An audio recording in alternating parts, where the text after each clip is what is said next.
Should I buy a smaller company in my industry? And how much should I pay? I love this. So first of all, I am ecstatic that you are contemplating buying a smaller company in your industry. Acquisition, it can be a marvelous way to turbo boost your company's growth. We even see merger and acquisition activity in the nonprofit world, although I would say it's more common in the for-profit world. And so the question is, should I? Well, a couple of factors are in play, one of which is the company that you are looking at, or is your industry conducive to a change in management?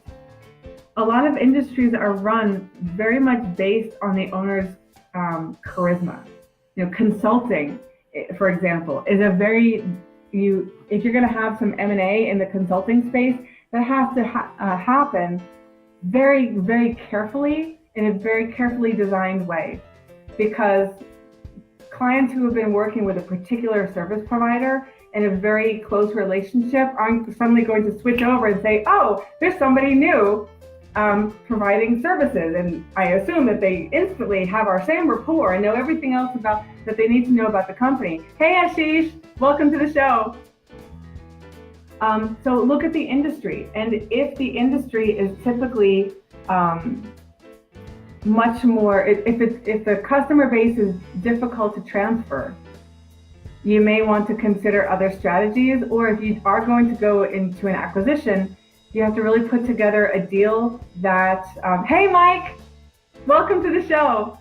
Make sure to put together a deal that takes that into account, and it involves typically 3 to 5 years to prepare a business for sale. And if you're looking at a company that hasn't engaged in those types of preparation, then either A, it could be one to avoid because the value just isn't there, or B, maybe you can get it at a fire sale and put some things in place to build up the value of the acquisition. There are also a lot of creative strategies that you can use. For example, and not looking at this as an acquisition of a company at all, but say buying someone's customer list, and or buying their technology or their procedures, for example. So you don't necessarily have to buy the entire organization. To part 2 of how much should I pay, typically you look at a multiple of earnings. There are other factors, though, that, as you can imagine, can increase or decrease the purchase price of a business. Something that typically decreases the purchase price is the extent to which those products or services, that organization is really dependent on the identity and charisma of the owner. The seller may swear to high heaven that the customers will go with somebody new. But you know what? They spent years developing their business so customers followed them personally, based on their personality and their charisma. Now all of a sudden they're changing their tune because they want to sell. And if this is you, if you're building your business to sell, but you're building business based on your own charisma, beware. You will not have a saleable asset when the time comes. You need written processes, written procedures, other people beside yourself, or technology. It doesn't have to be other people. If you build a very technology-heavy business, it's very automated, that's fine too. But to build a business that's based on your charisma, your relationships, and personality, those do not transfer, and you're not going to have a saleable asset there. Other factors that impact the sale price of a business, or from the point of view of the buyer, the purchasing price, the extent to which products and services are recurring. Even more, that drives up the price if something is recurring on automatic or under contract. That drives up the price. What drives down the price is the opposite. If everything is a one-off, if every sale is a one-off and there's nothing recurring and formal in place. Also, if even if recurring purchases aren't automated or under contract, if the product or service is generally a one-time purchase for a customer, that's something that generally pushes down the purchase price. Because at that point, really the only way you can make money on this deal is if you are getting into this industry or not. The only way you can make money on this deal is if either A, you have innovative ways to take past customers and have them buy on a repeat basis.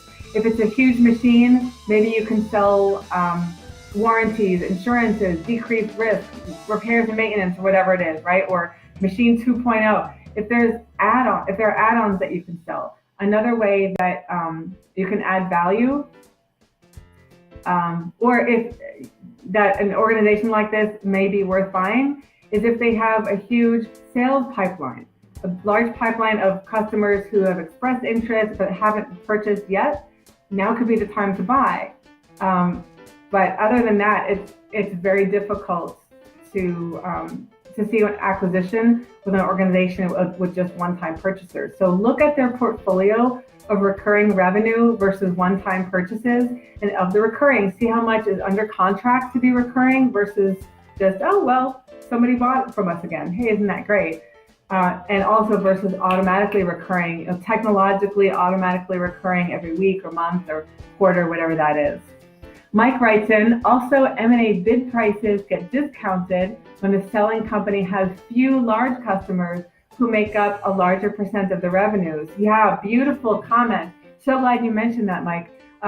Definitely do an 80-20 analysis, because if it's too risky and if the situation that Mike described is far too risky, and if the organization's operations are risky or sales are risky, then that pushes down the purchase price.